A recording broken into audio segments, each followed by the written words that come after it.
Hello guys, ஒரு சூப்பரான veg cutlet எப்படி செய்கிறதுன்னு பார்க்கலாம். நான் வந்து 3 உருளைக்கிழங்கு தோல் சீவிட்டு அதை கட் பண்ணிவிட்டு அண்ட் ஒரே ஒரு கேரட் போட்டுட்டு உங்களுக்கு பச்சை பட்டாணி எவ்வளோ வேணுமோ போட்டுட்டு கொஞ்சமாக தண்ணி ஒரு 1/4 டம்ளர் தண்ணி ஊற்றி ஒரு 3 விசில் விட்டு எடுத்தோடனே இந்த மாதிரி மேஷ் பண்ணிக்கணும். மேஷ் பண்ணிவிட்டு இதிலே பார்த்தீங்கன்னா மிளகாத்தூள் 2 table spoon, garam masala 1 spoon and மிளகுத்தூள் 1 ஸ்பூன் போட்டுட்டு உப்பு ஃபஸ்ட்டு வேக வைக்க போதே போட்டாச்சு.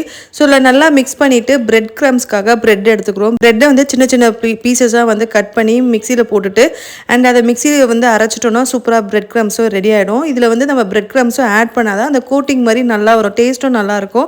அண்ட் நம்ம பரட்டுறதுக்கும் பிரெட் க்ரம்ஸ் வந்து ரெடி பண்ணிக்கணும். டிப் பண்ணுறதுக்கு மைதா மாவு 2 டேபிள் ஸ்பூன், கொஞ்சமாக உப்பு, மிளகுத்தூள் போட்டு நல்லா தண்ணி ஊற்றி மிக்ஸ் பண்ணி கொஞ்சம் பேஸ்ட் மாதிரி எடுத்து வச்சுக்கணும். கொஞ்சம் வாட்டரியாக தான் எடுத்துக்கணும்.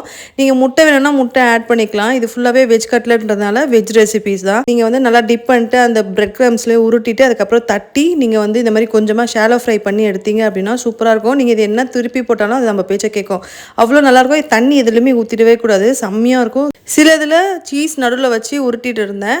ஸோ அது பார்த்தீங்கன்னா சீஸ் பர்ஸ்ட் மாதிரி செம்ம டேஸ்ட்டாக இருந்தது. அண்ட் வீட்டில் கெஸ்ட் வந்ததுனால கொஞ்சம் தீயை விட்டுட்ட பேசுறதுல இருந்தது. நீங்களும் செஞ்சு ட்ரை பண்ணுங்கள். இல்லை நான்வெஜ் வேணும்னா நீங்கள் சிக்கன் பாயில் பண்ணி ஆட் பண்ணிக்கலாம், ஃபிஷ் ஆட் பண்ணிக்கலாம்.